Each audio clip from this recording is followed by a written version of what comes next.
Hello everybody, Jeff Brady here once again with Bloomin' in the Branch. This is your video segment with expert tips on how to keep your garden green or whatever you may be growing in the front or the back of your house.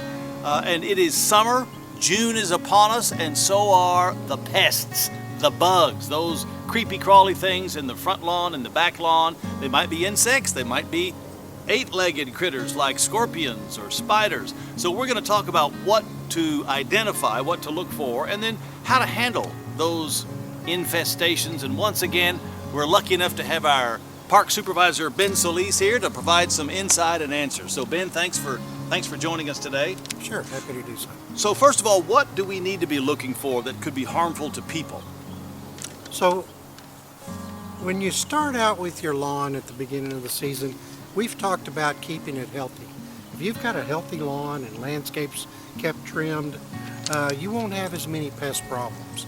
But if you're just getting out there, you're kind of out of control, you're going to run into those mostly fleas, ticks, chiggers, fire ants, and you're going to run into, depending on where you live, spiders and scorpions. And the number one, I guess, deadliest thing that we have to watch out for as people and pets are mosquitoes. We've got West Nile virus and Zika virus that occurs, and those pets may be outside and they may latch onto a pet and come inside, and before you know it, you've been bit. So getting out there in the lawn you are subject to all those pests. Okay, well thanks Ben, that's good to know. And then the second question that comes up is, what are the pests that might be in the front or backyard that are actually dangerous to the lawn itself, that can do damage? Right. I would say the number one is grubs. You start in the spring and they go through the summer and the fall, and those grubs will eventually turn into, next year, June bugs, and they're going to eat underneath the grass. They're eating roots, and you won't know until you've got a brown spot.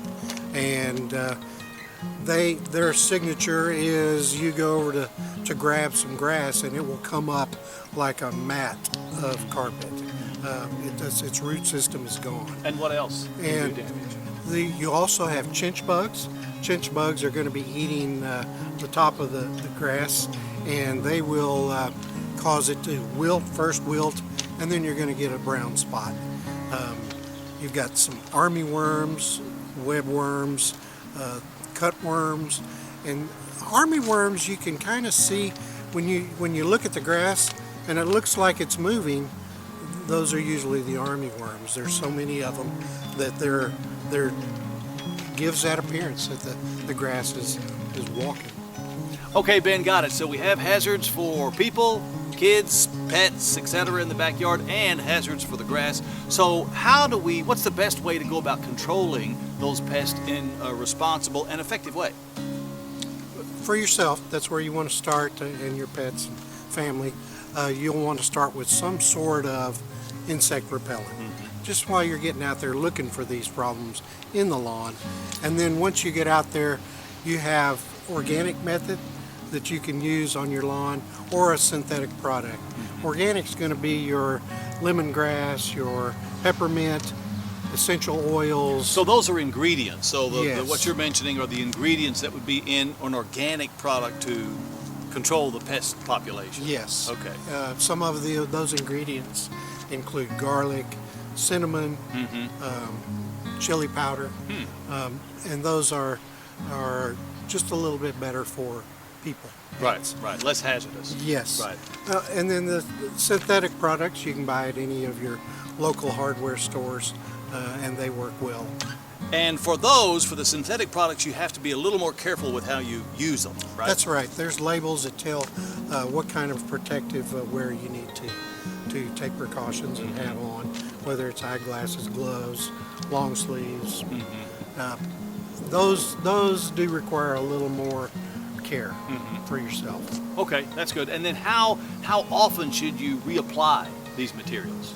You would start it's actually kind of weird, but It's a preventative thing. You want to start in the spring and before you even see anything, and make sure that you can hopefully capture before it becomes a brown spot in your yard. Or keep them out. That's right. Yeah. That's right.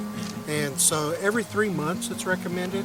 You know, if you've got a really rainy season, you might want to go a little more frequent than that. Okay, great, Ben. Thank you. So now we know a little bit more about what to look for in your backyard or your front yard that might do harm to you, your family, or your lawn, and how to address the issue, the invasion. Okay, so that's your Bloomin' in the Branch for June. We'll be back next month with more expert tips on how to keep your lawn or whatever you grow looking great. Thanks for watching.